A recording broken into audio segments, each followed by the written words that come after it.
Today we are diving deeper into a subject that has got the gaming community split into two. On one side, we have some who want Fortnite to die already and forget ever seeing those cringy dances, especially the floss. Good God, the floss.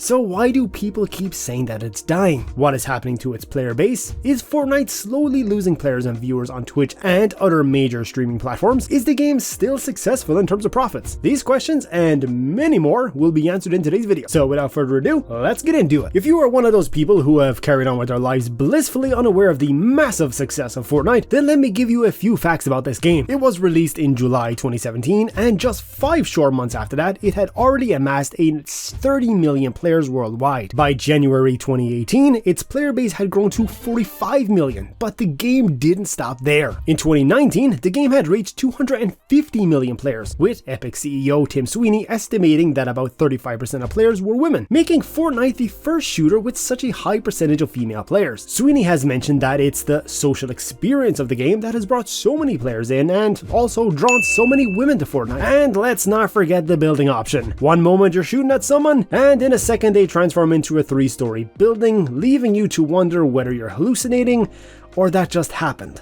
That must be fun, right? Anyway, by 2020, there were over 300 million registered users, 10 times the amount of players Fortnite had when it initially released. Today, there are estimated over 350 million registered users, so Fortnite's growing popularity cannot be denied. Fortnite didn't just grow its player base though. They had also made $9 billion in its first 2 years after release, despite the game being free to play. Most of that money came from cosmetics and characters, with 58.9% of players admitting to spending their money on such items. One of the best things that Fortnite has done since its launch has been to collaborate with various huge gaming, comic, and movie franchises. From collaborations with Marvel, which introduced new Infinity War cosmetics, to John Wick's character being available to play, to Star Wars and DC Comics characters being released every new season. Fortnite has managed to keep the attention on them and keep players coming back consistently. With its colorful graphics and wacky characters, Fortnite revolutionized the Battle Royale genre, setting the trend for future games. In March 2018, Twitch streamer Ninja, real name Tyler, hosted a stream that brought in over 635,000 viewers, making it the highest watched stream on Twitch, outside esports competitions and tournaments. Also in March 2018, taking an example from Ninja, YouTuber Ruben Dobles Gunderson, also known as El Rubius OMG, hosted a 100 YouTuber Battle Royale match that gathered over 1.1 million viewers. While this stream hadn't broke YouTube's livestream records, it did have a huge impact on the gaming community, and it definitely helped Fortnite's popularity soar. And while all this does point to how successful and very much alive Fortnite is as a game, the situation today seems a little bit less optimistic. Fortnite's monthly hour count and viewer count are at the lowest point in the past year or so. On top of that, many big Fortnite streamers, such as Ninja, Nick Merckx, Tfue, and Cypher PK, have moved on to different games in the past 2 years, taking with them hundreds of thousands of viewers. There are still plenty of tournaments and competitions being held though,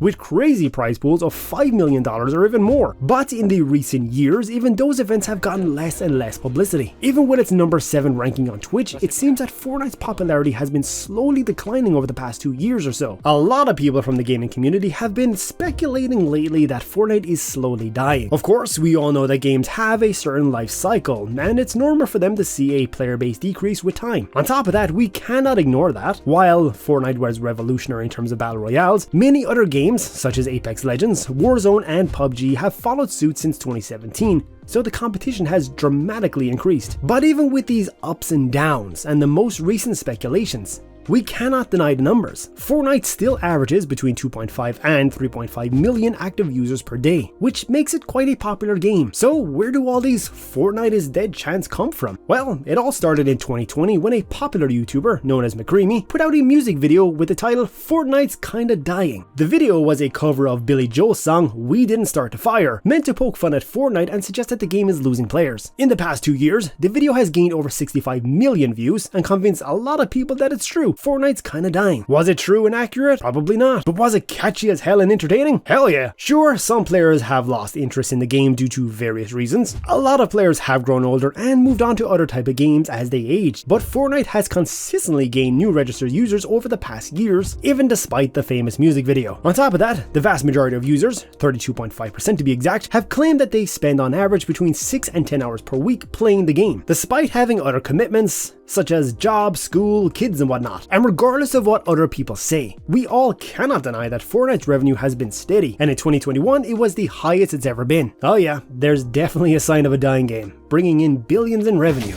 But all jokes aside, there is one thing McCreamy's video did get right. Just upgrading maps and skins is not enough, especially considering the demographic. The majority of players are officially between 18 and 24 years old, but I think we all know at least one of the neighbor's kids who's a minor and probably lied about his or her age so that they could play the game. I'm talking about you, Tommy. I know what's going on. So given their young age, they're obviously going to lose interest faster if the game doesn't come up with something new every once in a while. Does Fortnite need to do more in that regard? Yes, that would help retain the young ones, and it would be beneficial considering the game's demographics. 62.7% of players are between 18 and 24 years old, but that doesn't mean that its strategy up until now hasn't worked. Fortnite has been available on all consoles and was even available on mobile devices up until it was taken off the Apple App Store and Google Play Store. Before that, it had managed to rack in more than $1 billion in revenue just from its mobile game alone. Its cultural influence on the gaming world cannot be ignored either. Just think about all those Fortnite dances you've seen kids, and even some adults unfortunately, do at parties or on the street. On top of that, their free-to-play model is what has attracted millions of players in the first place. Some might have only played a game or two and then decided it was not for them. Others have loved the competitive nature of this Battle Royale and stayed loyal true and true. Their free-to-play model inspired other games such as Apex Legends and Warzone to follow suit. With events, new chapters, and new collaborations being constantly introduced, Fortnite has continuously managed to attract players to their game. Just their Chapter 2 Season 4 finale event had brought in over 15.3 million concurrent players. These player numbers sure do oscillate a lot, but that is mainly due to the player fatigue by the end of the chapter or season. They've seen it all. They've tried all the new skins and maps and characters that Fortnite had to offer that season, and now they sit quietly and wait for the next event or chapter. This is normal for games like that, and it happens with other Battle Royales too. Does that mean that the game is dying? Absolutely not. Once Fortnite releases a new event, season or chapter, players will flock the servers once more to get their fill of the game. It's all just part of the cycle. This is probably what has led a lot of people to presume that Fortnite is dying. Its popularity is undeniable, with hundreds of millions of registered users all around the world,